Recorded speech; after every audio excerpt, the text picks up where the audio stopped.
Good morning, everyone. It is Thursday. I'm Mark Welp. And I'm Alyssa Paldo. Welcome to WMBD This Morning. Authorities in South Florida trying to figure out what led a 19-year-old to carry out a deadly mass shooting at a high school Wednesday. Nicholas Cruz killed 17 people at Marjorie Stoneman Douglas High School Wednesday. Law enforcement says they believe Cruz pulled the fire alarm to create chaos and then opened fire. He had countless magazines, multiple magazines, and at this point we believe he had one AR-15 rifle. He was eventually apprehended without incident. Authorities are examining the gunman's social media activity as they search for a motive. In the Twin Cities, several students sent to the hospital following a bus crash in Bloomington Wednesday. 46 students were on board the Unit 5 bus that crashed off Morrissey Drive at the corner of Abraham. 3 students and the bus driver were sent to the hospital with minor injuries. Right now, police are trying to figure out what caused the bus to tip over into the ditch. All but the 3 injured students were brought back to Evans Junior High, where their parents picked them up.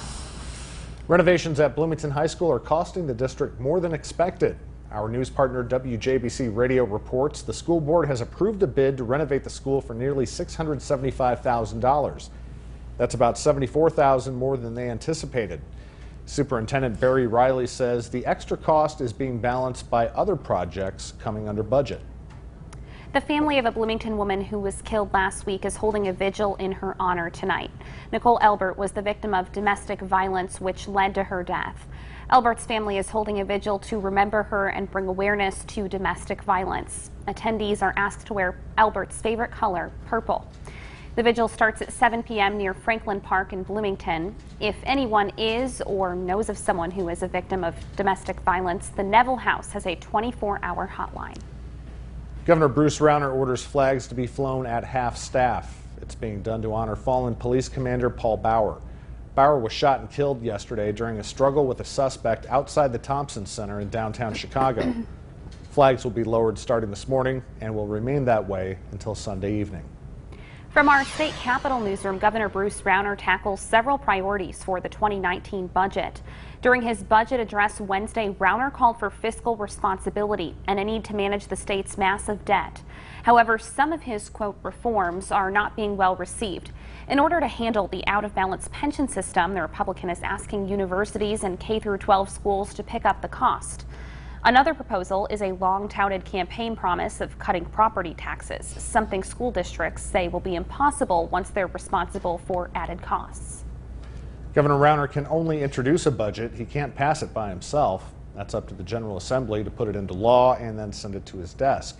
Governor Rauner's proposal includes some popular items like $50 million for the Quincy Veterans Home. It also picks up where Democrat Speaker Mike Madigan left off years ago, trying to tackle the pension system. Madigan also wanted school districts to start paying their part of the pension cost. Still, reaction to the governor's priorities is mixed. We've got a governor who's put forward a balanced budget proposal. As far as I can tell, it's pretty much a phony budget at this point. This is his 4th phony budget in a row. Governor Bruce Rauner is teaming up with Mike Madigan for this pension property tax shift. This will be a $1 billion property tax increase for people who are already struggling here in Illinois. $4.5 billion. Senate President John Cullerton says the governor's plan is $1.5 billion out of budget. The foreclosure process on Peoria's PERE Marquette Hotel is underway. The decision came down Wednesday after developer Gary Matthews was originally given until next week to secure a refinancing deal. Peoria's city manager confirms that deal has fallen through, and now the property will be auctioned. According to court records, RE/MAX will take over, paying staff and managing upkeep of the property. Matthews owed more than $34 million to primary lender Endure and more than $8 million to the city of Peoria. Some of the auction money will go to pay back borrowers. As for the Marriott flagship, city manager Patrick Urick says that stays in place for the time being. There's a new type of game that has people in central Illinois buzzing. The thrill lies in your ability to escape from a room in less than 60 minutes by defeating a series of puzzles. Yeah, our Melissa Rose unriddles Gone in 60 escape rooms in this week's Open for Business segment. It's really very much a communication game. You have to do teamwork. You have to work together in order to get out. It's a team building exercise like no other. Gone in 60 escape rooms transports you to a different world when you step into their rooms. You're then locked inside, and the countdown begins. Some businesses might approach it a little bit differently, but we do really approach it like a game. So it's an entertainment game. Anything like you would go to laser tag or bowling. You come in here, we're going to put you in a room for 60 minutes, and you have to figure out how to get out. Sarah Fix and Matt Reuter met volunteering at a haunted house. They and their staff use their skills designing haunted houses to build rooms and storylines that look incredibly realistic. You can create a very immersive world, so you can make it as detailed as you want, and the customers that come in, they appreciate that. We concentrate on the experience more than the difficulty of the game.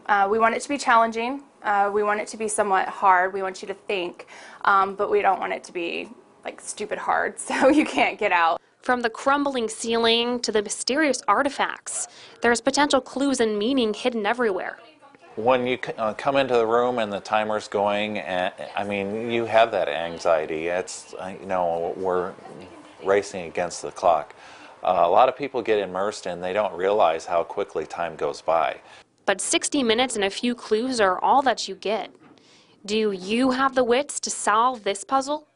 In Peoria, Melissa Rose, WMBD News. I have half the wits. What does that even mean? Half the wits? You guys have to try that sometime. Yeah. So like the goal is that you have a team of different people and everybody has strengths, right? And that they bring to the table, and then you all solve.